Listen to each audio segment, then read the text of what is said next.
DPRD Kota Ambon dorong perbaikan pengelolaan keuangan pemerintah kota.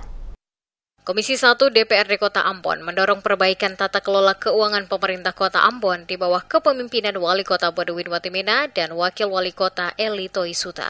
Hal ini menyusul opini disclaimer yang diberikan Badan Pemeriksa Keuangan atau BPK terhadap laporan keuangan pemerintah daerah LKPD Kota Ambon dalam beberapa tahun terakhir. Anggota Komisi 1 DPRD Kota Ambon William Mayruhu menyatakan optimisme bahwa dengan pengalaman Watimena di bidang keuangan, pengelolaan anggaran kota akan lebih baik.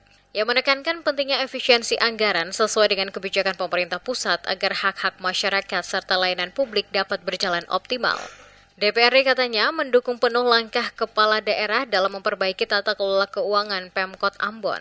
Transparansi dan akuntabilitas harus menjadi prioritas agar program-program pemerintah dapat berjalan efektif dan memberikan manfaat nyata bagi masyarakat. DPRD juga berkomitmen memberikan dukungan dalam upaya ekstensifikasi dan intensifikasi di berbagai sektor pelayanan publik guna mencegah kebocoran anggaran.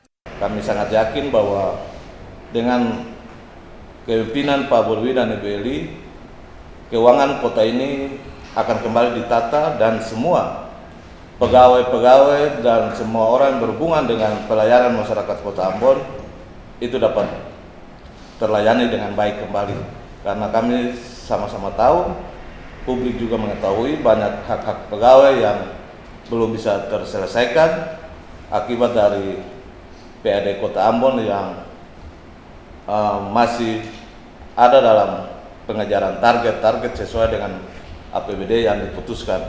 Oleh sebab itu, di tangan Pak Bodewin dengan latar belakang keuangan yang begitu baik sekali, kami sangat yakin bahwa Kota Ambon di masa kepemimpinan beliau 5 tahun ke depan ini semuanya akan terselesaikan dan hak-hak pegawai pun akan dapat diatur dengan baik.